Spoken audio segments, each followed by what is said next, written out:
This channel does not promote any violent, harmful, or illegal activities. All content provided by this channel is meant for an educational purpose only.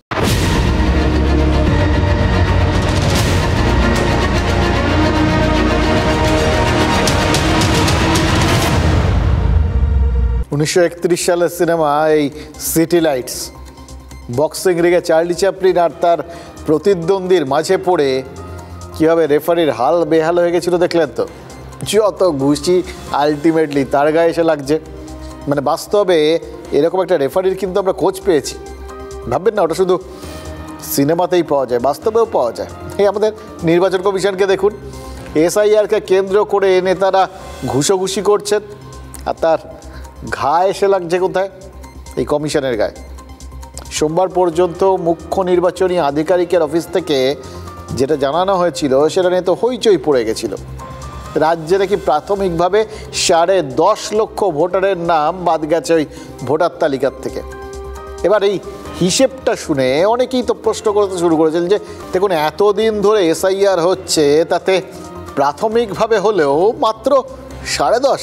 খাতা খোলার পক্ষে তো একদম ছোট্ট একটা নম্বর আর কি। সেই অর্থে অনেকেই বলছিলেন তাহলে কোনো চাপের মুখে স্বাধীনভাবে কাজ করতে পারছে না এই নির্বাচন কমিশন। বুঝতেই পারছেন, এই প্রশ্ন তো আসবেই, চাপটা কিসের? আজকেই তার একটা ইঙ্গিত সকালে দিয়েছিলেন শুভেন্দু অধিকারী। বিরোধী দলনেতার দাবি হচ্ছে এই যে মুখ্যমন্ত্রী লাগাতার এসআইআর নিয়ে একটা আন্দোলনের মধ্যে রয়েছেন, মিটিং মিছিল করছেন এবং নিয়মিত তোপ দাগছেন আর কি, তার একটা চাপ নাকি নির্বাচন কমিশনের ওপর তৈরি হয়েছে। কিন্তু সন্ধ্যের পর শুভেন্দু অধিকারী কি নিজের যুক্তিতে অনড় আছেন এখনো? কারণ কোথায় গিয়ে যেন মনে হচ্ছে যদি সত্যিই সেরকম হয়ে থাকে তাহলে সকালের চাপ কি বিকেলে গিয়ে হালকা হয়ে গেল?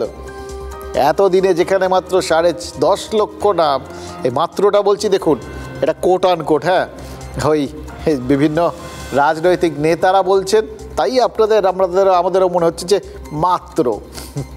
আসলে ওই বললাম, এত তারা আমাদের শুনিয়ে রেখেছেন কোটি কোটি সব, তার তুলনায় 10 লক্ষ 10.5 লক্ষ 1/10 আর কি।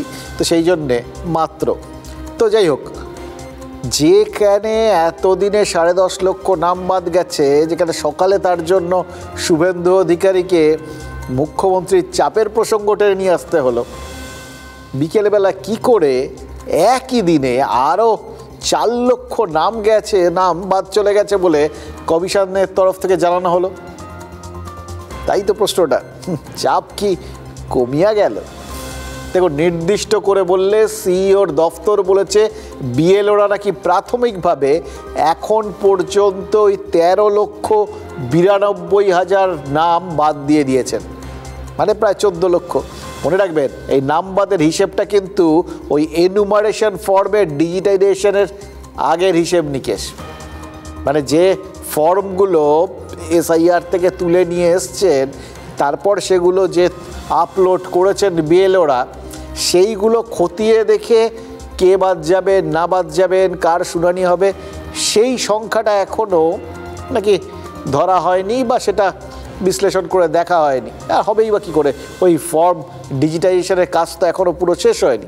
সব শেষ হলে তারপর ওটা নিয়ে হাত দেওয়া হবে, তখন জানতে পারবো ওর থেকে কত নাম বাদ যাচ্ছে না যাচ্ছে।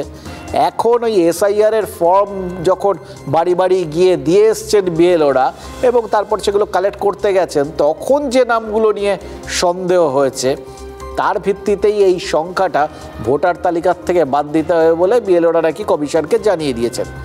মানে একদম ওই প্রাথমিক ম্যাপিং বা প্রাথমিক ওই একটা যে সার্ভে সমীক্ষা, তার ভিত্তিতেই এরা বাদ, ওই ফর্মটা তার পরের ব্যাপার। এবার তাতে একটা পাল্টা চাপও তৈরি হয়েছে। প্রশ্ন উঠেছে যে কাল পর্যন্ত যেখানে মাত্র 10.5 লক্ষ নাম বাদ গেল, আলোচনা সমালোচনা এগুলো শুরু হতেই মাত্র একদিনে আরও প্রায় 4 লক্ষ নাম বাদ চলে গেল। কি করে? মানে এটা অঙ্কের হিসেবে সবাই আসলে দেখতে চান, বুঝলেন তো?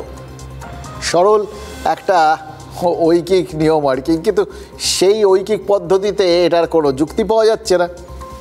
হবে কি করে? গোটা ব্যাপারটা যে রাজনৈতিক, এখানে যে কোনো অঙ্ক মেলে না, এটা তো আমরাও জানি, কিন্তু মুশকিল হচ্ছে রাজনৈতিক নেতারা এটা টাইম টু টাইম ভুলে যান। ওই জন্যই তারা বলছেন একদিনে কি করে প্রায় 4 লক্ষ নাম নতুন করে বাদ যাওয়ার কথাটা ঘোষণা করে দিল নির্বাচন কমিশন। মুখ্যমন্ত্রী কিন্তু আজ বলেছেন নাম তোলার ক্ষেত্রে কমিশনের যে অ্যাপ বিএলওরা ব্যবহার করছেন তাতে বিভ্রাট হচ্ছে। অনেক ক্ষেত্রেই নাকি রামের জায়গায় শ্যামের নাম আপলোড হয়ে যাচ্ছে। মুখ্যমন্ত্রী মানে খুব নির্দিষ্ট করে তার মানে ওই যাবতীয় ত্রুটির দায় কমিশন আর কমিশনের তৈরি অ্যাপের ওপর চাপিয়ে দিয়েছেন। এবার খেয়াল করে দেখুন, চাপালেন কাদের ওপর? মানে ওই পুরোটাই কমিশনের ওপর, বিএলএদের ওপর নয়। অর্থাৎ ভোটটাকে যদি আপনি বক্সিং ম্যাচ ভাবেন, লড়াই যদি তৃণমূল বা বিজেপির মধ্যে হয়, তাহলে আপাতত যাবতীয় ঘুষি কিন্তু হজম করতে হচ্ছে ওই নির্বাচন কমিশনকে। কিন্তু এই যে বাদ যাওয়ার হিসেবটা এখন পর্যন্ত, সেটা কিন্তু কমিশন পরিষ্কার করে বলে দিয়েছে ওটা ওই অ্যাপের মাধ্যমে আপলোড করা তথ্য বা ওই ফর্মগুলোকে বিশ্লেষণ করে পাওয়া যায়নি, এটা তার আগেই পাওয়া গেছে, যেটা বিএলওরা দিয়েছেন। কিন্তু মুশকিল হচ্ছে যেখানে মুখ্যমন্ত্রী বিএলওদের সপক্ষে কথা বলছেন, তাদের ঘাড়ে বন্দুক রেখে কমিশনের দিকে ডাকছেন, সেখানে তিনি কি করে বিএলওদের এই পাপের ভাগী করেন? সুতরাং যা যত দোষ নন্দ ঘোষ, মানে ওই নির্বাচন কমিশন। কে বা কারা রটিয়ে দিলেন মাত্র 10 লক্ষ বাদ গেছে? কে? নাম লিখে রাখুন। আমি না 95 সাল থেকে ভোটে লড়ছি। 1 কোটির উপরে যাবে, নিচে নামবে না। যদিও 100% এসআইআর এখানে হবে না, তারপরেও 1 কোটির উপরে যাবে। আর যদি 100% হতো সংখ্যাটা আরো একটু বাড়ত। হবে না, কারণ ইলেকশন কমিশন বিহার সরকারের সাহায্য পেয়েছে, পশ্চিমবঙ্গ ছাড়া বাকি 11টা রাজ্যে ইনক্লুডিং তামিলনাড়ু, সেখানকার সরকারের সাহায্য পাচ্ছে। এখানে সরকার বিরোধ করছে, মুখ্যমন্ত্রী মিছিল করছেন, মুখ্যমন্ত্রী ধমকাচ্ছেন। কার কথাই চলছেন? আপনি এসআইআর করুন 3 বছর টাইম নিয়ে, ঘটি বাটি বিক্রি করে সাহায্য করে দেবো, কিন্তু ইলেকশন আসছে বলে 2 মাসের মধ্যে গায়ের জোরে এটা আপনারা করতে পারেন না। আর যদি করেনও, ড্রাফট লিস্ট বেরোলে দেখবেন বিএলওদের কি করবে। বিএলওরা আপলোড করতে পারছে না, ইন্টারনেট নেই, হোয়াটসঅ্যাপ নেই, রামের জায়গায় শ্যাম চলে যাচ্ছে, শ্যামের জায়গায় যদু চলে যাচ্ছে। ড্রাফট লিস্ট বেরোলে দেখবেন কি ভয়ঙ্কর ভয়াবহ অবস্থা। মানে লিস্ট বেরোবে এটা আমরা জানি, এবং এই যখন ওই খসড়া তালিকাটা বেরোবে তখন যারা ভয়াবহ ওই চাপার উত্তর তৈরি হবে সেটা আমরা এখন থেকেই বুঝতে পারছি। দেখুন, 2 দলের বক্তব্য শুনলেন এবং ওই সংখ্যাটা নিয়ে যে চাপ, পাল্টা চাপ দেখে মনে হচ্ছিল না। এবং এই নির্বাচন কমিশন যেরকম কালকে অবধি এক ধরনের একটা তথ্য ছিল, একটা সংখ্যা ছিল, আজকে দুপুর 12টা পর্যন্ত আরেকটা সংখ্যা, দেখে মনে হচ্ছিল না আমরা সেই কোভিড কালে রয়েছি। মনে আছে কোভিড কালে প্রত্যেক দিন রাজ্য সরকারের একটা তালিকা বেরোতো, কত লোক তাতে আক্রান্ত হলেন। গতকাল অবধি 1000, আজ 2000। এই হিসেবগুলো আপনাদের মনে আছে? যদিও সেখানেও ওই মৃতের সংখ্যাটা প্রত্যেক দিন কী থাকছে না থাকছে সেটা নিয়ে বিভিন্ন রকম চাপানুতর এবং বক্তব্য আমরা শুনেছি। মানে এই এরকম সরকারি স্তরে প্রকাশিত এই যে বুলেটিনগুলো, মানে এতটা অবধি অমুক, ততটা অবধি তমুক, পরিসংখ্যানগুলো, এগুলো চিরকালই একটা গোলমেলে জায়গায় থাকে এবং বিতর্কহীন জাস্ট হতেই পারে না। দেখুন, প্রথমে মনে হচ্ছিল এসআইআর নিয়ে ভোটাররাই সব থেকে বেশি চাপে, তারপর মনে হলো না বিএলওরাও কম চাপে নেই। দেখুন, অসুস্থ হয়ে পড়ছেন, কেউ সুইসাইড করছেন। আর এখন মনে হচ্ছে নির্বাচন কমিশন, মানে আরও সুনির্দিষ্টভাবে বললে এ রাজ্যের মুখ্য নির্বাচনী আধিকারিক এই মনোজ আগরওয়ালের অফিসের থেকে বেশি চাপে কেউ নেই, থাকতেই পারেন না। একে তো শুভেন্দু অধিকারী বলেই দিলেন যে এ রাজ্যে 100% এসআইআর হবে না, এবার বলে দিয়েছেন, সুতরাং ধরে নিতে হবে যে তিনি অঙ্ক কষে নিয়েছেন। অন্যদিকে যারা বিরোধিতা করছে এবং যাদের বিরোধিতার কারণেই এসআইআর নিয়ে সিইওর দপ্তর চাপে আছে বলে বিরোধী দল নেতা বলছেন, সেই মমতা বন্দ্যোপাধ্যায়ও চাপের পর চাপ দিলেন। আপনাদের মনে আছে গতকাল ওই মুখ্য নির্বাচনী আধিকারিকের বিরুদ্ধে দিল্লির নির্বাচন কমিশনে চিঠি দিয়েছিলেন। লিখেছিলেন যে ওই টেন্ডার ডেকে অস্থায়ী কর্মী নিয়োগ করে এসআইআর এর পরবর্তী কাজগুলো, মানে ওই ডিজিটাইজেশনের কাজগুলো আর কি, সেইগুলো করার কোনো যৌক্তিকতা নেই। আর আজ সরাসরি বলে দিলেন যে কমিশনের অ্যাপটাই গণ্ডগোল, তার মধ্যে ইন্টারনেট আছে, তার সমস্যা, অনেক কিছু, মানে সমস্ত কমিশনের শুরু থেকে শেষ পর্যন্ত সব কটাতে গণ্ডগোল। এটা শুনে আপনাদের মনে হতেই পারে সেই চলতি কথাটা, যারা দেখতে নারী তার চলন বেকা, ফলে সবই এখন কমিশনের গণ্ডগোল। এবার তাতে ওই কমিশনের অ্যাপে গণ্ডগোল, ইন্টারনেটে গণ্ডগোল, কমিশনের ইচ্ছে গণ্ডগোল, প্রসেসে গণ্ডগোল, সব কিছুতে গণ্ডগোল। আর সেই জন্য উদরপিণ্ডি উদর ঘাড়ে চেপে যাচ্ছে, গ্রামের জায়গায় শ্যামপুট হয়ে যাচ্ছে। ফলে এখন আগাম যেটা আমরা বুঝলাম যে 9ই ডিসেম্বর যে খসড়া ভোটার লিস্টটা বেরোনোর কথা, সেই তালিকা বেরোলে অবস্থা কতটা ভয়ঙ্কর এবং ভয়াবহ এরকম একটা পরিষ্কার বোঝা যাবে বলে যখন মুখ্যমন্ত্রী এবং তার দল বলে দিচ্ছেন, তখন ওই ভয়ঙ্কর একটা পরিস্থিতি যে অন্তত হবে এটাতে আমরা নিশ্চিত হয়ে গেছি।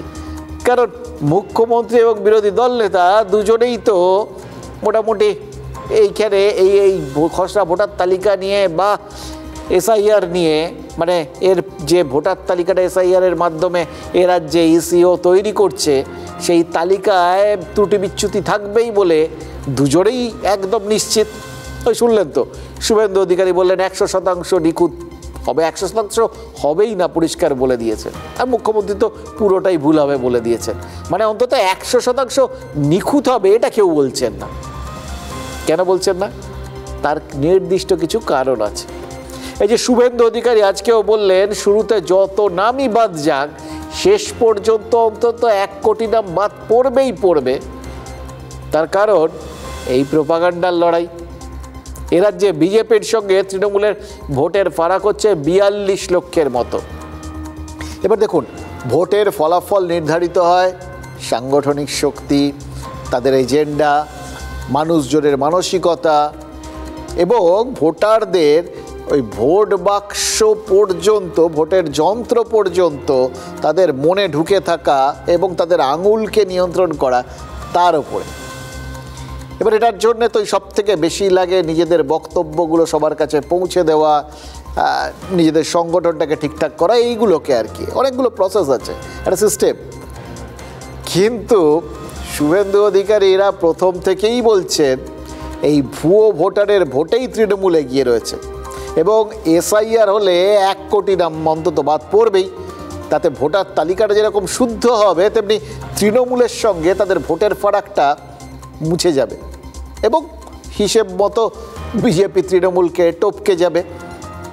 মানে ওই লোকের যে বিষয়গুলো নিয়ে সংশয় আছে আর কি, ওই সাংগঠনিক শক্তি, দলের প্রার্থী, ভোটে মুখ, এরকম অনেক কিছু তো ভোটের সময় লোকজন দেখেন। এই মানে এগুলো নিয়ে কিন্তু কনফিউশন থাকে। এগুলো নিয়ে কনফিউশনটা যাতে না থাকে এবং তার বক্তব্য নিয়েও যাতে কোনো কনফিউশন তৈরি না হয়, কোনো দ্বিধা দ্বন্দ্ব এগুলো যেন বিজেপির ভোটারদের মধ্যে তৈরি না হয়, তাই জন্যেই ওই বিরোধী দল নেতা কিন্তু নিজের জায়গায় একদম অটল রয়েছেন। মানে ভোটারদের প্রাথমিকভাবে বুঝিয়ে দিতে চাইছেন এই সাংগঠনিক মানে শক্তি, মুখ, বা অবশ্য এটা তিনি কিছুতেই মানতে চাইবেন না, তার সঙ্গে ওই বক্তব্যগুলো মানুষের কাছে পৌঁছে দেওয়ার দক্ষতা, এক হয়ে সবার লড়াই করা, এই সমস্ত যে বেসিক বিষয়গুলো যেগুলো তাদের একটুখানি প্রশ্নের মুখে ফেলতে পারে, ওগুলো নিয়ে ভাববেন না। কারণ ওগুলো বাদ দিয়েই আসলে এই নির্বাচন কমিশনের এসআইআর এর ভিত্তিতেই তৃণমূলকে টপকে চলে যাবে বিজেপি। এটা বলা মানে একদিকে ভোটারদের যেরকম একটা বার্তা দেওয়া গেল, নির্দিষ্ট বার্তা দেওয়া গেল, আর অন্যদিকে তাদের দলের যে কর্মী সমর্থক তাদের মনোবলটাকে চাঙ্গা করে দেওয়া গেল। এই জায়গা মানে একটা মনস্তাত্ত্বিক লড়াই, এখানে যাতে কোনোভাবে পিছিয়ে না পড়েন তার জন্যই আমি নিশ্চিত যতক্ষণ না চূড়ান্ত ওই ফলাফলটা, মানে কত নাম বাদ গেল ঠেলো, এটা নির্বাচন কমিশন প্রকাশ না করছে, শুভেন্দু অধিকারী কিন্তু ওই 1 কোটির তত্ত্বে অনড় থাকবেন। আর যদি এটা ভাবছেন তো যে যদি আলটিমেটলি দেখা যায় 1 কোটির থেকে কম ঠম হলো আর কি, অথবা একটু বেশ খানিকটা কম হয়ে গেল, তখন কি হবে? আরে সেটা তো আগেই বলে দিয়েছেন যে নির্বাচন কমিশন 100% এসআইআর করতেই পারছে না, ও তখন দাঁড়াবে ওই জন্যে। এবার উল্টো দিকে মমতা বন্দ্যোপাধ্যায়রা শুরুর থেকে কি বলছিলেন একবার ভেবে দেখুন। বলছিলেন তৃণমূল তারা বিশ্বাস করে এসআইআরের মাধ্যমে অবাঙালি ভোটারদের রাজ্যে ঢোকাতে চাইবে বিজেপি, তাদের দিয়ে ভোট করাবে। 2, মতুয়ারা এসআইআরের আগে সিএ ফর্ম পূরণ করে নাগরিকত্বের আবেদন জানালেই তারা বাংলাদেশি বলে চিহ্নিত হয়ে যাবেন এবং ভোটার তালিকার থেকে বাদ পড়বেন, এবং সরকারি যা সুযোগ সুবিধা পেতেন, অর্থাৎ ওই বিভিন্ন লক্ষ্মীর ভাণ্ডার ঠান্ডার এই সমস্ত কিছু সুযোগ সুবিধার থেকে তারা বাদ পড়ে যাবেন। এবং 3, সংখ্যালঘুদের নাম বাদ দিতে বিজেপি ষড়যন্ত্র করবে। এবার 3টে যুক্তি, 3টে ভোট ব্যাংককে নির্দিষ্ট করে এই বার্তাটা। এবার এই 3টে যুক্তি যে অকাট্য সেটা বোঝাতেই মমতা বন্দ্যোপাধ্যায় আজ যে ওই এসআইআরে ভুল ত্রুটি হচ্ছে এবং তার ফলে যে একটা ভয়ঙ্কর পরিস্থিতির সৃষ্টি হতে যাচ্ছে, ওই খসড়া তালিকা প্রকাশ হলে যে সেটা বোঝা যাবে, সেটাই তিনি তুলে ধরলেন। প্রত্যেকে কিন্তু একটা নিজের মতো করে যুক্তি এবং ফাঁক দুটোই রেখে দিয়েছেন। এবার দেখুন, তার মানে শুভেন্দু অধিকারীর কাছে যেটা আশ্বাস, মমতা বন্দ্যোপাধ্যায়ের কাছে সেটা আশঙ্কা। মুখ্যমন্ত্রী আর বিরোধী দল নেতা আসলে একই জিনিস বিক্রি করছেন, ওই এসআইআর কেন্দ্রিক একটা ভয়। এবার সেটা করতে গিয়ে দুজনেই নিজের দলের যারা টার্গেট ভোটার তাদের যেরকম বার্তা দিচ্ছেন, তেমনি পাশাপাশি দুজনেই একটা কমন একটা জায়গায় চাপটা তৈরি করে রাখছেন যাতে তাদের টার্গেটটা ফুলফিল হয়। সেই কমন টার্গেট হচ্ছে ওই সিইও অফিস। মমতা আর শুভেন্দু যা করছেন তা মারাত্মক। একজন তো বলে দিয়েছিলেন যে কি 1 কোটি নাকি নাম বাদ যাবে, মমতা আগে বলেছিলেন 2 কোটি নাম বাদ চলে যাবে। বিজেপি তৃণমূলের এই বাইনারিতে কেউ হিন্দু সাজছেন, কেউ মুসলমান সাজছেন। আসলে গরিব হিন্দু এবং গরিব মুসলমানের প্রতিদিনের রুজি কর্মসংস্থানের দাবিগুলো, ফসলের দামের দাবিগুলো, শ্রমিকের ঘামের মজুরির দাবিগুলো আন্ডারমাইন্ড হয়ে যাচ্ছে। তো সিপিআইএম নেতাদের কথা মানলে আপনাকে ধরতে হবে যে নির্বাচন কমিশনের ওপর বহুমুখী চাপ তৈরি হয়েছে। এবার প্রশ্ন হচ্ছে, চাপ কেন হয় বা চাপ কেন দেওয়া হয়? একটাই তো কারণ, চাপ দিলে কাজ হবে। এবার এই প্রত্যাশা বা এই বিশ্বাসটাই কি এই দুটো দলকে, মানে বিজেপি এবং তৃণমূল, এই দুজনকেই কোথাও গিয়ে একটুখানি ওই চাপের তত্ত্বে বিশ্বাসী করে তুলেছে। দুজনেই কি তার মানে বিশ্বাস করে, এবার দেখুন, তার মানে দুজনেই বিশ্বাস করে যে নির্বাচন কমিশনকে চাপ দিয়ে কাজ হবে। এবার কাজটা কি? পরিস্থিতিটা নিজেদের মতো করে নিজেদের পছন্দসই করে ফেলতে পারবেন চাপ দিয়ে, এটাই তারা ধরে নিয়েছেন। এবার সেটা যে হতে পারে এটা বামেরাও বিশ্বাস করে, এবং এটা একই সঙ্গে নির্বাচন কমিশনের ডিসক্রেডিট, মানে ব্যর্থতা, আর সাধারণ মানুষের অসহায়তা, এটাও তারা মনে করছেন। তার কারণ দেখুন, সাধারণ মানুষের পড়ে আছেটা কি? একটাই তো জিনিস, একটা বিশ্বাস যে কেউ না কেউ, ওই রেফারি মানে নির্বাচন কমিশন, তারা ভোটটা ঠিকঠাক করে করবেন। ওই একটা সময়ে তো আমরা ভোটাধিকার প্রয়োগ করতে পারি, সবাই পারি না, কিন্তু তাও তো বেশিরভাগই পারি। এবং পারি মানে কি, তারা বিশ্বাস করি যে আমরা কিন্তু, তোমরা যাই বলো, পরে আমাদের দুচ্ছাই যতই করো, আসলে এই জনপ্রতিনিধি মানে এই যে এমএলএ টেমএলএ বা কখনো এমপি, এই সমস্তগুলো কিন্তু আমরাই নির্বাচন করি। ওই একটা সময় আমরাই রাজা, তারপর তোমরা রাজা, আমরা প্রজাও না, খাজা, সেটা আলাদা কথা।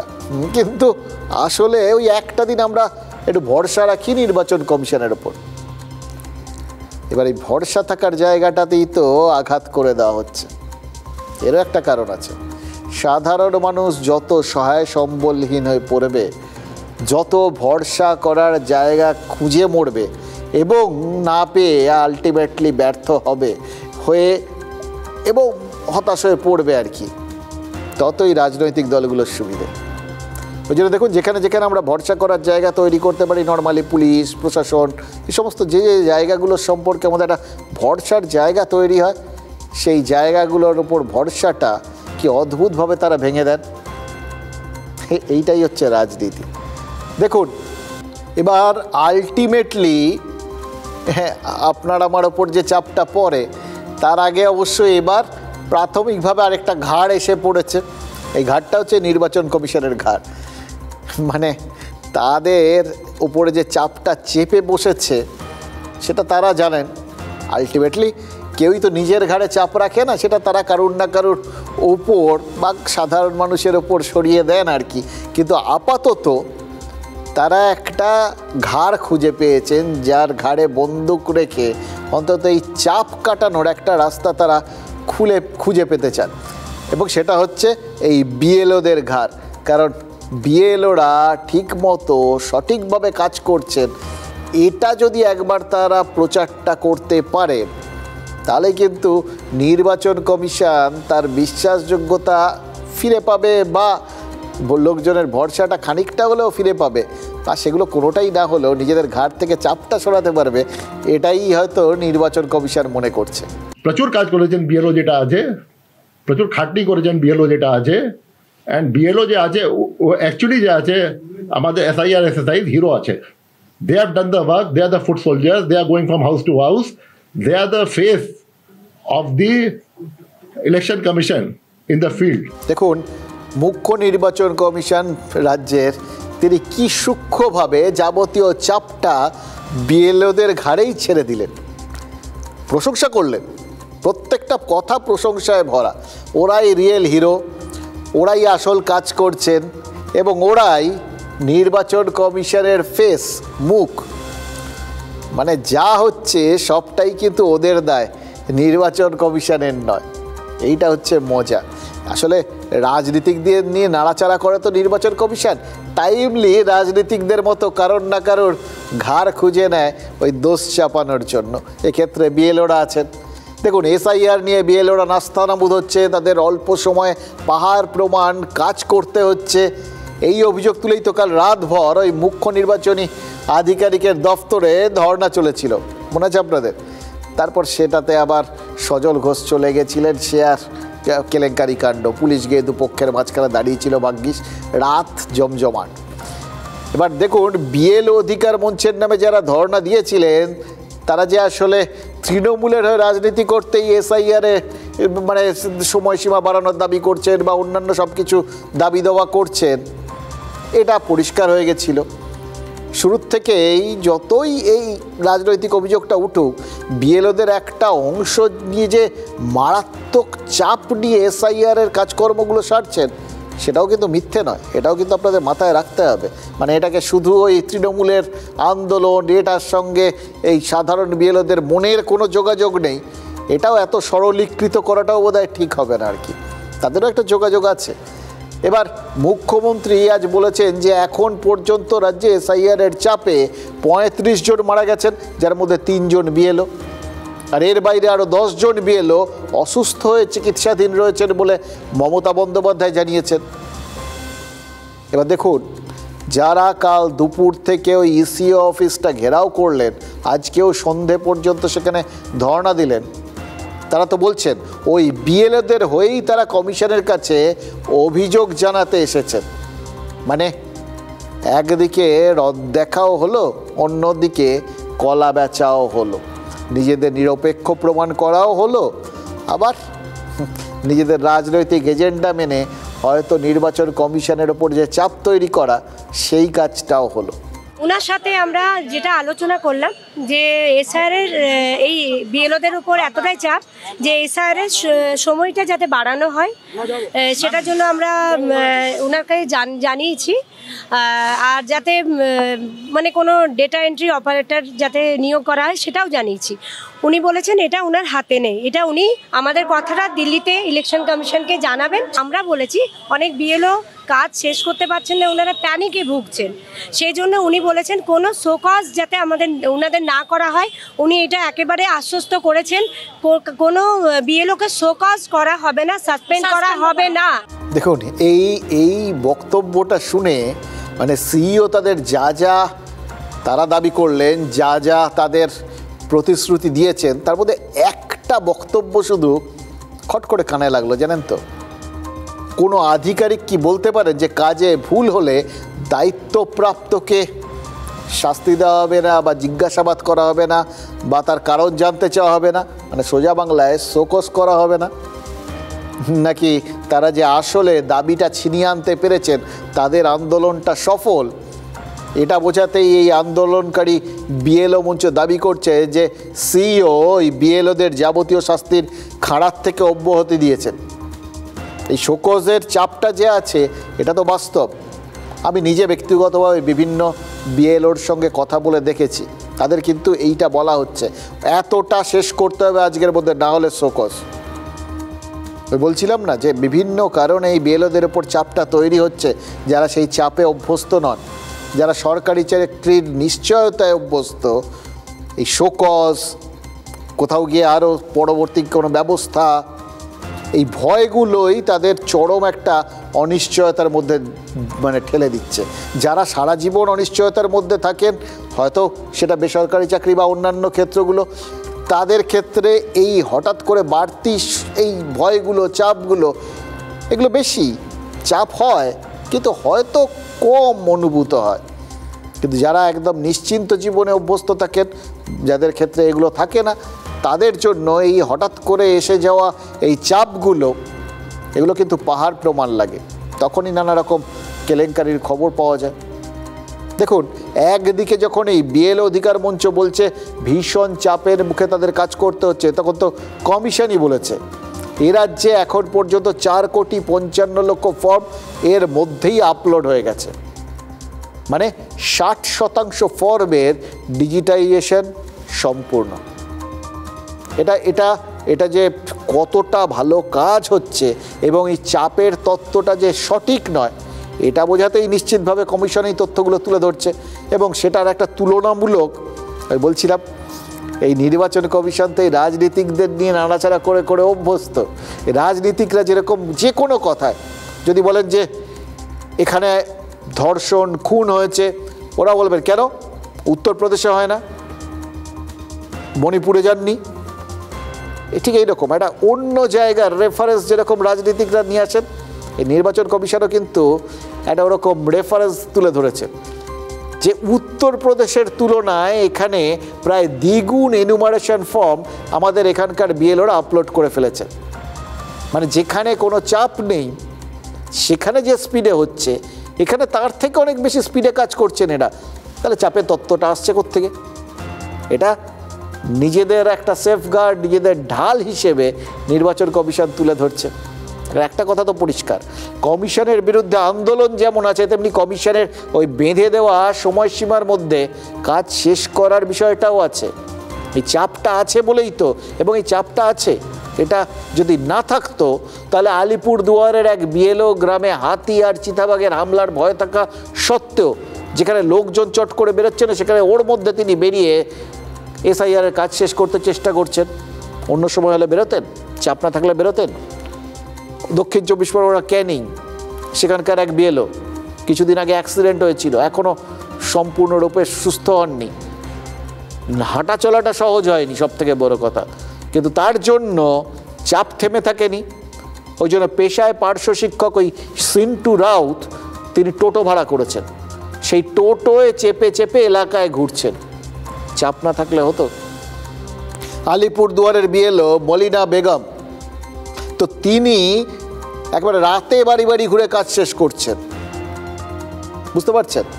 এই সবগুলো তো প্রমাণ করে এটাকে দেখার নজরটা, সেটা তো অবশ্যই হাতি দেখার গল্পের মতো। এটা আপনারা জানেন, সবাই আমাদের মাঝে মধ্যেই হাতি দেখায় এবং নিজের মতো করে দেখায়। কেউ আমাদের সামনে থেকে সুর দেখায়, বলবে হাতি আসলে একটা লম্বা সুর, আর কেউ পেছন থেকে লেজ দেখায়, বলবে হাতি ও তো একটা ছোট্ট লেজ। এটা হচ্ছে ওরকম। আমরা দেখতে পাচ্ছি চাপটা, আর নির্বাচন কমিশন তারা দেখতে পাচ্ছেন এদের ইচ্ছেটা, মানে তারা এইটা প্রমাণ করতে চাইছেন যাদের ইচ্ছে আছে, যারা চান কাজ করতে, তারা তো দিব্যি কাজ করে ফেলছেন। এত প্রতিবন্ধকতা থাকা সত্ত্বেও দিব্য কাজ করে ফেলছেন। আর তার মানে যেটা বলছেন না, তার মানে হচ্ছে যারা করছেন না, যারা চাপের তত্ত্ব বলছেন, আসলে তাদের সদিচ্ছার অভাব আছে। বুঝতে পারছেন? এই যে নির্বাচন কমিশন বিএলএদের এত প্রশংসায় ভরিয়ে দিচ্ছে, এই যে রিয়েল হিরোজ টিরোজ বলছে, এই প্রশংসা বিএলওদের মাথায় ওই কাঁটার মুকুটের মতো বিঁধছে না তো? এখনো পর্যন্ত কি সকলের বাড়িতে গিয়ে যে এসআইআর ফর্ম পৌঁছে দিয়েছেন? হ্যাঁ, সবাইকে পৌঁছে দিয়েছি। এটা তো গিয়েছিলাম, রাতে গিয়েছেন না? রাত্রেও গেছি, আমার হাতে গিয়ে দেখে 5টায় যাইতে হচ্ছে। আমি ট্রিটমেন্ট করে তারপর একটু সুস্থতা লাভ করেছি, করে এখন বিএলওর কাজটা সম্পন্ন করেছি। কি হয়েছিল আপনার? হঠাৎ করে বাইক এসে আমাকে ধাক্কা মারলে আমার স্পাইনাল কর্ডে আঘাত হয়। কাজ করা অসম্ভব আমার কিছু না, তার সত্ত্বেও আমি চেষ্টা করছি, আমার মনে জোর আছে। নকলটাই আসল ভাই, এই কথাটা কে বলেছিলেন জানেন? ওই ফেলুদা উপন্যাস বোম্বেটের একেবারে শেষ লাইনে চিত্র পরিচালক পুলক ঘোষালকে বলেছিলেন ঔপন্যাসিক লালমোহন গাঙ্গুলি। মানে বোঝাতে চেয়েছিলেন তার ছদ্মনামটাই অরিজিনাল, আসল। এমনটা কিন্তু হয় জানেন তো, অনেকেই ছদ্মনামে বিখ্যাত হন, আসল নামটা লোকের মনেই পড়ে না। এই যে অমিতাভ বচ্চনের আসল নাম ইনকিলাব শ্রীবাস্তব, জানেন? কেউ জানেন? কারুর মনে আছে? অধিকাংশ লোকের না। অক্ষয় কুমারের নাম যে রাজীব ভাটিয়া, আমাদের রাজ্যের দেব যে আসলে দীপক অধিকারী। এই যে চারপাশে চিরঞ্জিত করে ঘুরে বেড়াচ্ছেন, সিনেমা দাপিয়ে বেরিয়েছেন, তিনি যে আসলে দীপক চক্রবর্তী। কজন জানেন? কজনের মনে আছে বলুন তো? মানে নকলটাই আসল হয়ে গেছে। এগুলো অবশ্য আমরা মানে কালকে পর্যন্ত এগুলোকে আমি উদাহরণ হিসেবে দিতে পারতাম, কিন্তু কাল একটা নতুন শিক্ষা পেয়ে গেছি। যাহা ভার্চুয়াল তাহাই অ্যাকচুয়াল। এমনিতে সবাই বলেন ভার্চুয়ালটা মানে হচ্ছে ঠিক অরিজিনাল না, নকল, ভার্চুয়াল এরকম একটা ব্যাপার আর কি, একটা মায়া। কিন্তু আমরা গতকাল বুঝতে পারলাম এক্ষেত্রে লালমোহন বাবুর থিওরি কাজে লাগবে না, নকলটা আসল হতে পারবে না। যা ভার্চুয়াল তাহাই অ্যাকচুয়াল, তাহাই আসল। অভিষেক বন্দ্যোপাধ্যায় কাল এসআইআর নিয়ে ওই যে দলের নেতাকর্মীদের নিয়ে রিভিউ মিটিংটা করলেন না, জানেন তো? দেখেছেন? তৃণমূলের হাজার হাজার পদাধিকারী তাতে অংশ নিয়েছেন। এমনকি রোগশয্যায় শুয়েও মানুষ কিন্তু ওই মিটিং অ্যাটেন্ড করতে ভোলেনি। বলা তো যায় না, ওই মিটিংয়ের লিঙ্কে ক্লিক না করলে ভোটের মুখে দল হয়তো ডিলিঙ্ক করে দিল। মানে ভার্চুয়ালি আপনি হয়তো যোগ দিলেন না, কিন্তু অ্যাকচুয়ালি দল থেকে আপনাকে বিয়োগ করে দিল। এই ভয় তো আছে। মানে চাপের তত্ত্বটা সব জায়গায় আছে। যারা চাপ দিচ্ছে, মানে বিএলওদের ওপর চাপ পড়ছে বলে যারা আন্দোলন করছেন, আসল জায়গায় তারাও হয়তো চাপ দিচ্ছেন। এই যে এটা যদি আপনি এসআইআরের দিক দিয়ে দেখতে চান, মানে মুখ্য নির্বাচনী আধিকারিক যে সাংবাদিক বৈঠক করলেন, সেটা তো অ্যাকচুয়াল। সেখানে মুখ্য নির্বাচন আধিকারিক তিনি হিসেব দিলেন, তার আগে তিনি জেলা নির্বাচনী আধিকারিকদের থেকে হিসেব নিয়েছেন, এটা অ্যাকচুয়াল। কিন্তু অভিষেক বন্দ্যোপাধ্যায়ও ভার্চুয়ালি যে হিসেবগুলো নিয়েছেন, তার প্রভাবটা সেটাও তো অ্যাকচুয়াল। এবং তার পরিপ্রেক্ষিতে তিনি যেগুলো বলেছেন, সেটাও তো এখন অ্যাকচুয়াল। নিজের দলের বিএলএদের থেকে বিএলএ, খেয়াল রাখবেন, মানে বিএলও এবং বিএলএ এই দুটো প্রায় সমার্থক হয়ে গেছে এখন। কেন বলছি?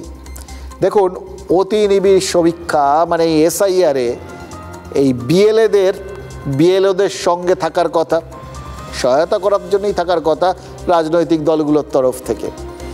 এবার এই বিএলএদের কিন্তু শুধু ওই বিএলওদের তল্পিবাহক হওয়ার জন্য ছাড়তে রাজি হয়নি তৃণমূল।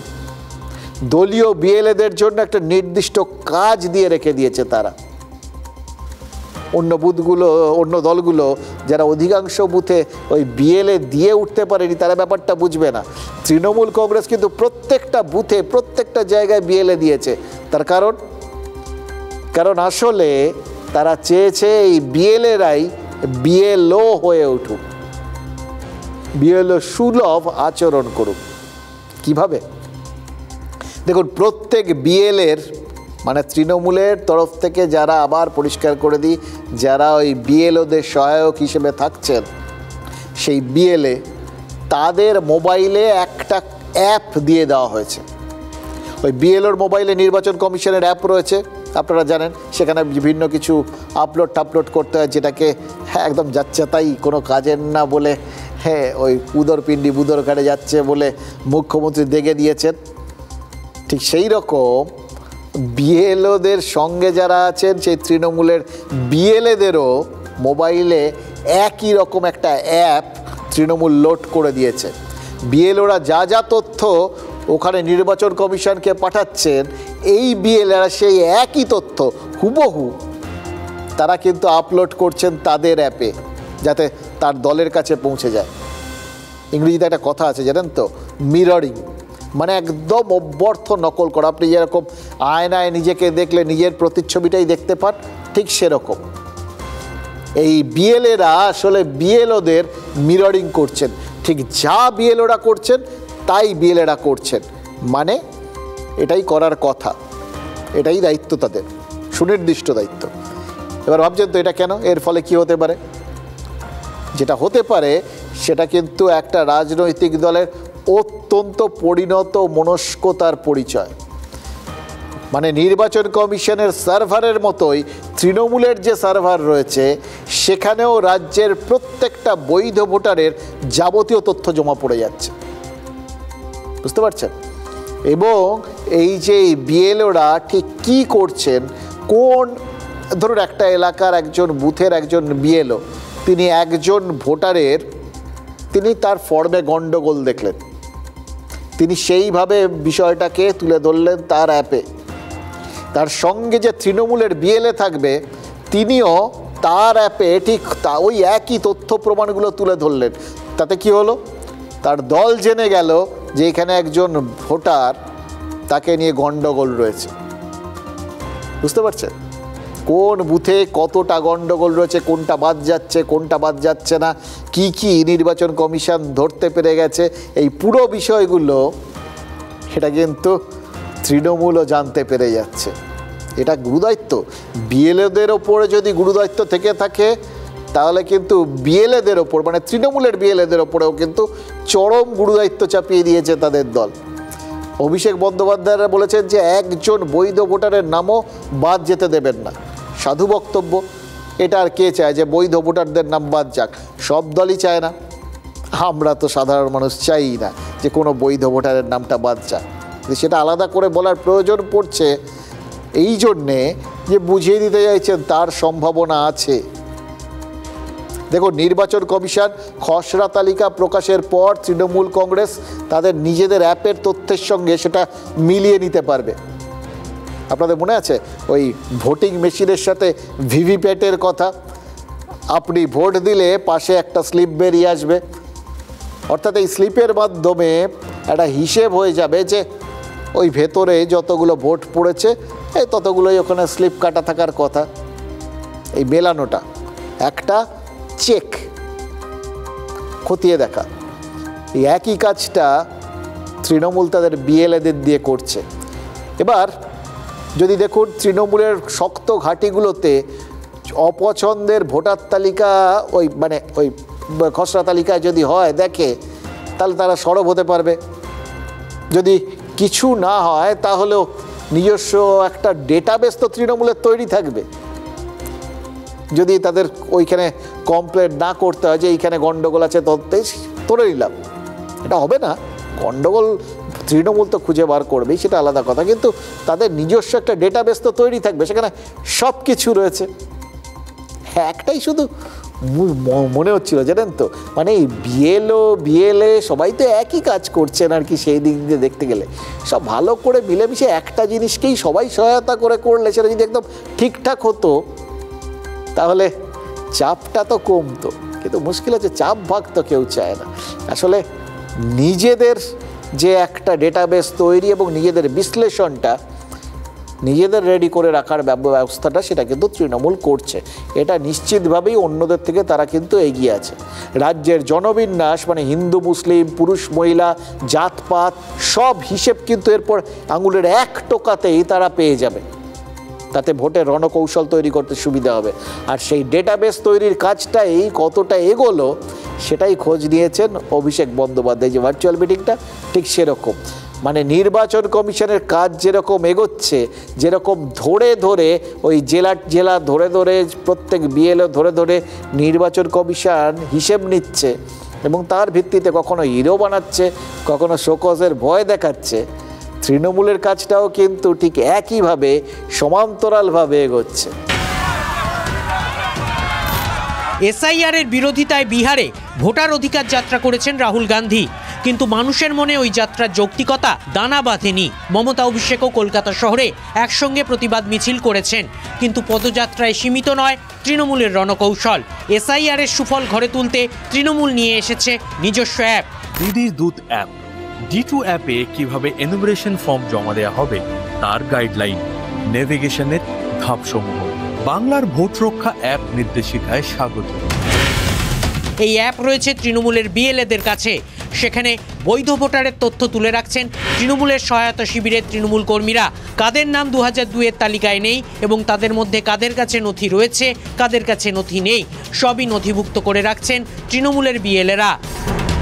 কত এমন ভোটার আছেন যারা 2002-এ নাম নেই এবং যাদের কোনো ডকুমেন্ট নেই, আবার পাশাপাশি কত এমন ভোটার আছেন যাদের নাম 2002-এর তালিকায় নেই এবং যাদের ওই 12টি ডকুমেন্টের কোনো একটি আছে, তাও তৃণমূলের কাছে স্পষ্ট হয়ে যাচ্ছে।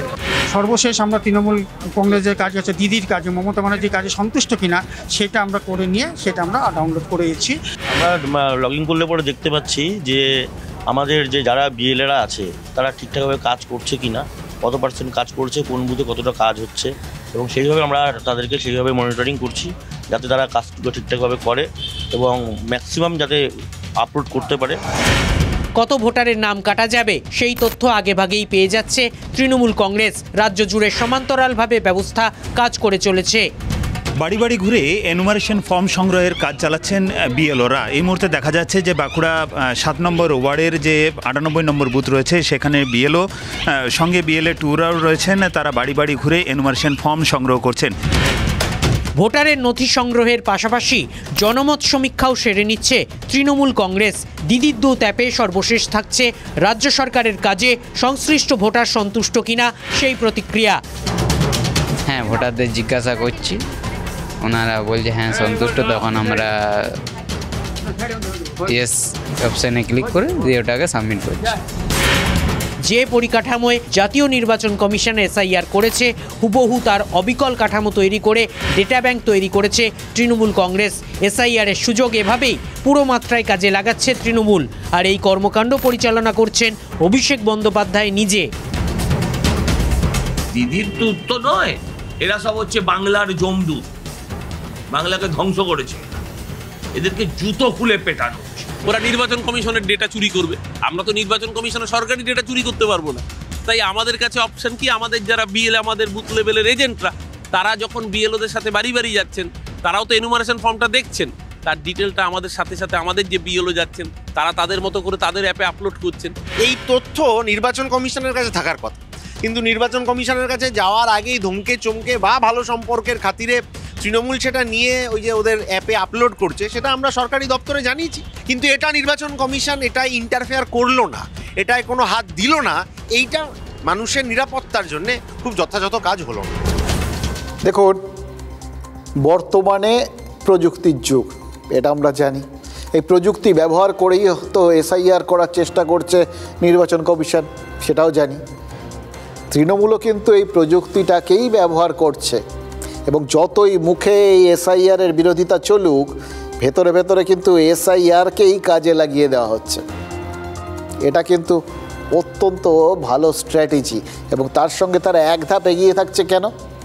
কারণ তার সঙ্গে তারা তো ওই ওপিনিয়ন পোলটাও সেরে নিচ্ছে। মানে মানুষ কি চাইছে, কোন জায়গায় মানুষ তাদের কাজে খুশি, কোন জায়গায় খুশি না, এটাও তারা বুঝে যাচ্ছে। ফলে সেই অনুযায়ী ভোটের আগে শেষ মুহূর্তে কোনো ব্যবস্থা নিয়ে নিজেদের যেখানে যেখানে পরিস্থিতি খারাপ সেটা মেরামত করার একটা চেষ্টা তো করতে পারবে। এটাকে কিন্তু আপনি অগ্রাহ্য করবেন না, এবং এটাকে কিছু করার নেই। তার কারণ হচ্ছে, হ্যাঁ, অতীতে দেখুন আমরা যেটা দেখেছি যে এই ধরনের গোটা বিষয়গুলোকে সঠিকভাবে, অর্থাৎ এই সমীক্ষাগুলো সঠিকভাবে করতে পারে, তারাই কিন্তু ভোটের লড়াইয়ে এগিয়ে থাকে। একটা সময় বলা হতো বামেদের কাছে প্রত্যেকটা বাড়ির হেঁসেলের খবর অবধি থাকে, কে নাকি কী রান্না করে, রোজ কী খায়, এসবও নাকি বামেরা জানতো।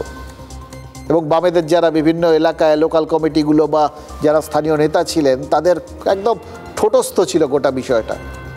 বামেরা তার ফলও তো 34 বছর ধরে পেয়েছে।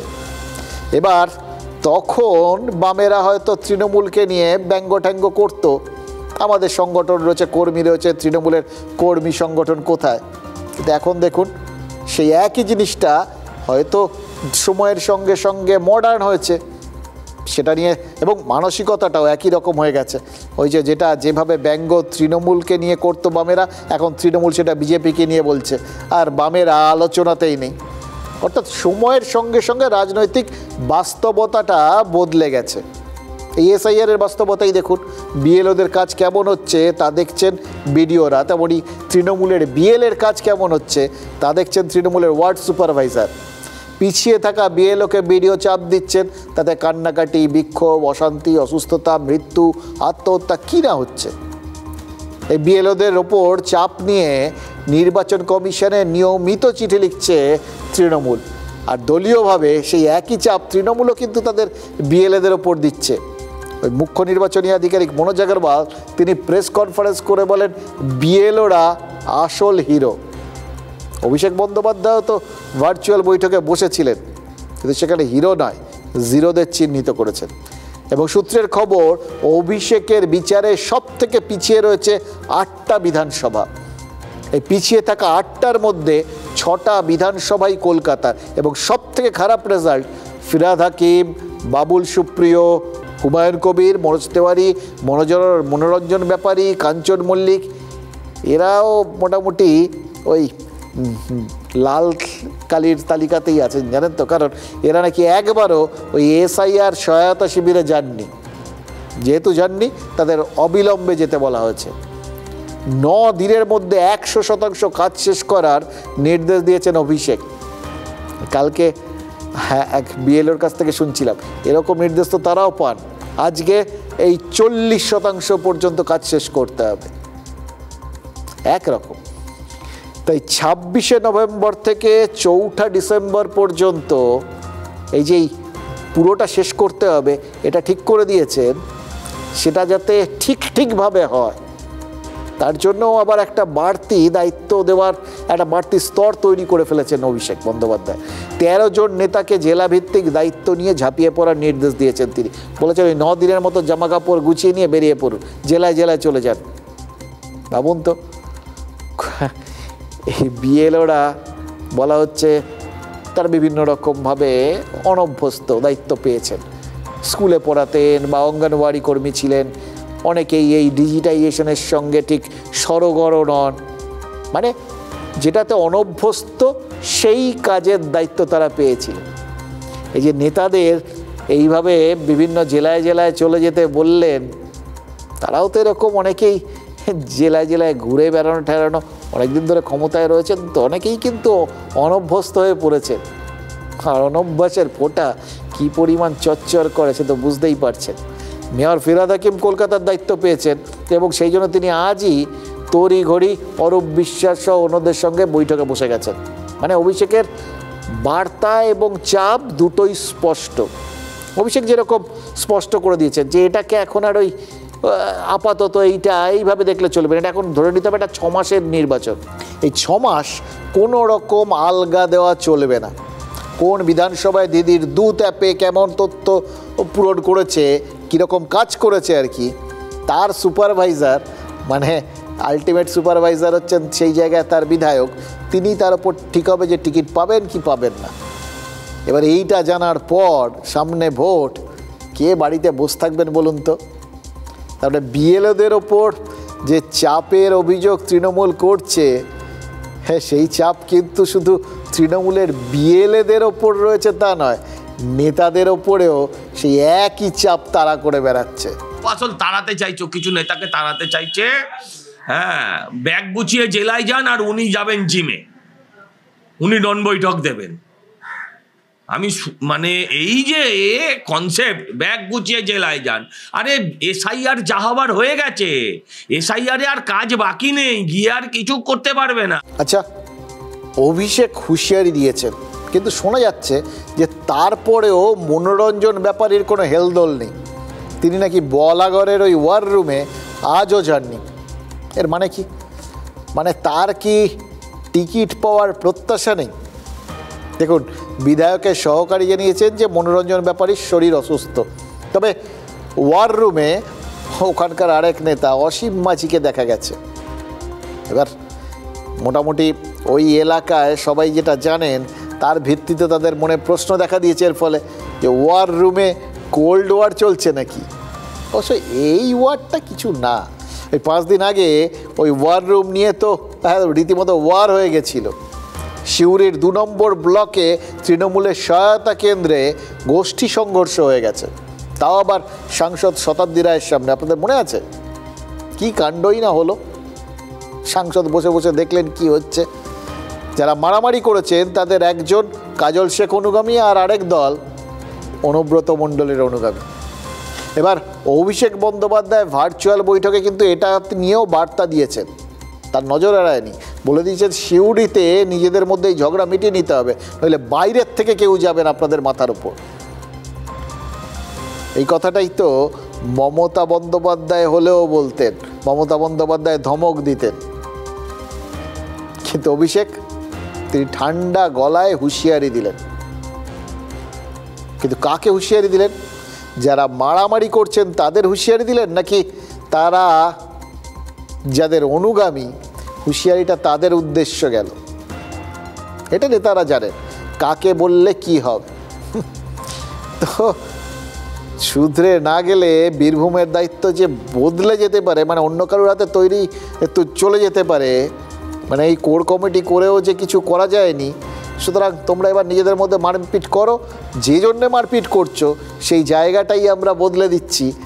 এই বার্তাটা যখন চলে যায় তখন নিশ্চিতভাবেই সবাই আসল জিনিসটা তো বোঝে, ওই ক্ষমতাটাই থাকবেন এটা বুঝলে তখন কি কেউ আর মারপিট করবেন? এইটা হচ্ছে ওই শীর্ষ নেতৃত্বের বার্তা দেওয়ার স্ট্র্যাটেজি। আমি দুপক্ষকেই বলছি, সিউড়ি টুর যা সমস্যা রয়েছে আপনারা আগামী 2-3 দিনের মধ্যে সলভ করুন, তা নাহলে কিন্তু বাইরে থেকে আমাকে কাউকে পাঠাতে হবে, আমি সেটা চাই না। আমাদের শত্রু আমাদের নিজেদের লোক নয়, আমাদের শত্রু বিজেপি। পরিষ্কার বার্তা, 9 জনের যে কোর কমিটি, সেই কোর কমিটি মিলিতভাবে কাজ করবে। বীরভূমে বলুন কি অন্য যে কোনো জায়গায় বলুন, তৃণমূলের যে ঝামেলা থামাতে যায় সে তখনই ঝামেলা থাকাতে পারবে যখন কাটমানিটা কার কত বকরা হবে সেই বিষয়ে ঐক্যমত হবে। ও ববি হাকিমের সঙ্গে গন্ডগোল মেটাতে পারবে? হ্যাঁ, সব খাওয়ার লড়াই, কিছু দিয়ে মিটবে না। 5টা গ্রাম দিলে মহাভারত রচনা করতে হতো না, কিন্তু তার থেকে বড় মহাভারত বানিয়ে ফেলেছে এরা। দেখুন, 13ই সেপ্টেম্বর আর 18ই অক্টোবর দুটো তারিখই 4 নভেম্বরের আগে, মানে বাংলায় এসআইআরের শুরুর আগে কি হয়েছিল? এই দুদিন দুটো ছবি ভাইরাল হয়েছিল। একটা অভিষেক বন্দ্যোপাধ্যায়ের গা ঘামানোর নিজস্বী সেলফি, জিমে কাজ করার সময় ওই সেলফিটা তোলা, আরেকটা জিম করার সময় স্নিকার পরা পায়ের ছবি। দুটোই প্রস্তুতির ছবি। একটা ছবিতে ক্যাপশন ছিল দৌড়ে যাও যতক্ষণ না, এবার ... এই ... এর মানে একটা উজ্জ্ব বার্তা আর কি। কি উজ্জ্ব ছিল? দৌড়ে যাও যতক্ষণ না জয়ী হও। আজ সেই জয়ের লক্ষ্যেই তো বনগাঁতে ছুটল তৃণমূল। 2023-এ আপনাদের মনে আছে মমতা বন্দ্যোপাধ্যায় ওই গা ঘামানোর একটা ছবি ভাইরাল হয়েছিল ট্রেডমিলে। মুখ্যমন্ত্রীর ছবিটা ভাইরাল হওয়ার পরের বছরই কিন্তু লোকসভার ভোট ছিল। তৃণমূল কতটা প্রস্তুত হয়েছিল সেটা তো রেজাল্টেই জানা গেছিল। ফের একটা বিধানসভা, এই প্রস্তুতির দৌড়টা শুরু হলো কোত্থেকে? বনগাঁ থেকে, যেখানকার মতুয়া ভোট রাজ্যের 100 বিধানসভায় ছড়িয়ে আছে। এমনি এমনি সব কিছু স্থান কাল পাত্রের মধ্যে একটা বার্তা থাকে। জনসভা করার পর পদযাত্রা করলেন মুখ্যমন্ত্রী মমতা বন্দ্যোপাধ্যায় ওই চাঁদপাড়া থেকে ঠাকুরনগর। আর হাঁটার সময় মমতা বন্দ্যোপাধ্যায়ের গলায় একটা গামছা জড়ানো ছিল, দেখেছেন? মতুয়াদের প্রতীক হচ্ছে ওই গামছা। এবার এই গামছার আরও একটা তাৎপর্য হতে পারে। এই গামছাই তো বিহার জয়ের পর নরেন্দ্র মোদী উড়িয়েছিলেন। এবার তৃণমূল একে জয়ের পূর্বাভাস বা জয়ের আগাম বার্তা হিসেবে দেখিয়ে দিতে পারে। তবে ভোটাররা আজ আরেকটা পূর্বাভাস কিন্তু পেয়ে গেছেন। সংঘাতের বহু রেকর্ড এবারের ভোটে ভেঙে যেতে পারে। সংঘাত মানে শাসক আর বিরোধীর মৌখিক সংঘাত, মানে প্রেশার পলিটিক্স। কেন বলছি?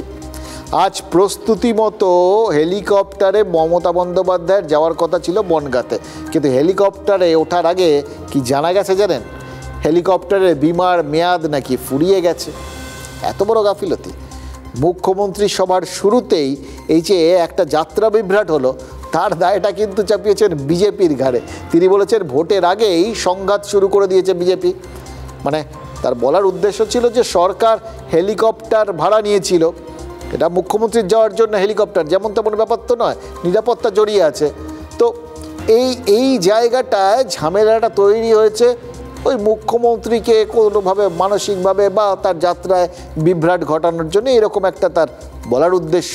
এবার দেখুন, ভোট আসতে এখনও কয়েক মাস বাকি, তার আগেই কিন্তু ওই ঝামেলার ট্রেলার লঞ্চ হয়ে গেল।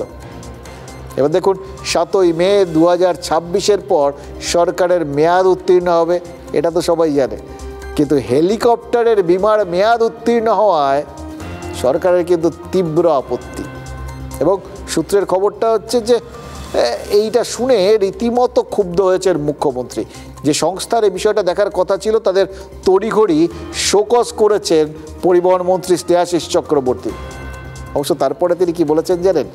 এর সঙ্গে কেন্দ্রীয় সরকারের কোনো সম্পর্ক নেই। এবার ভাবুন একবার, মুখ্যমন্ত্রী অভিযোগ করলেন হেলিকপ্টারে বাধা দিয়ে চক্রান্ত করা হয়েছে, অথচ সেই দাবি খারিজ করলেন কে? তারই পরিবহন মন্ত্রী।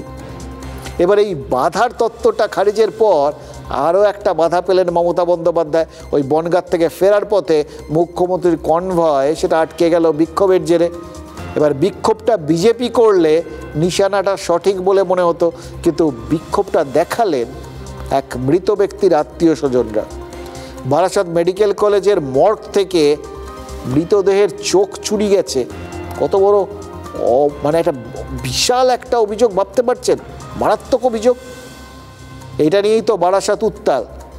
বারাসাত মেডিকেল কলেজ সরকারি হাসপাতাল, সেখান থেকে মৃতদেহের চোখ চুরি, সেই কারণে এইভাবে রাস্তা অবরোধ। এটা তো মানে যে গুলিটা তৃণমূল ছুটতে চেয়েছিল, দিনের শেষে তো সেটা তাদের দিকেই ধেয়ে এলো মনে হচ্ছে। শেষ পর্যন্ত অবশ্য নেগেটিভকে, মানে এটা কিন্তু ম্যানেজমেন্ট বলে, জানেন তো, নেগেটিভকে, নেতিবাচক জায়গাটাকে ইতিবাচকভাবে ব্যবহার করাটাই ম্যানেজমেন্টের শেষ কথা। মুখ্যমন্ত্রীও কিন্তু সেটাই করেছেন। ওই কনভয় থেকেই সঠিক তদন্তের আশ্বাস দিয়েছেন তিনি। তবে দিনের শেষে এই হেলিকপ্টারই কিন্তু হট কেক, কারণ এর সঙ্গে সঙ্গে একগাদা প্রশ্ন এবং ভবিষ্যৎ বিতর্ক সবই তো চোখের সামনে চলে এলো। এবার তার মধ্যে যে জিনিসটা লুকিয়ে রয়েছে সেটা হলো, চাপ কি সবার ওপরেই চেপে বসছে?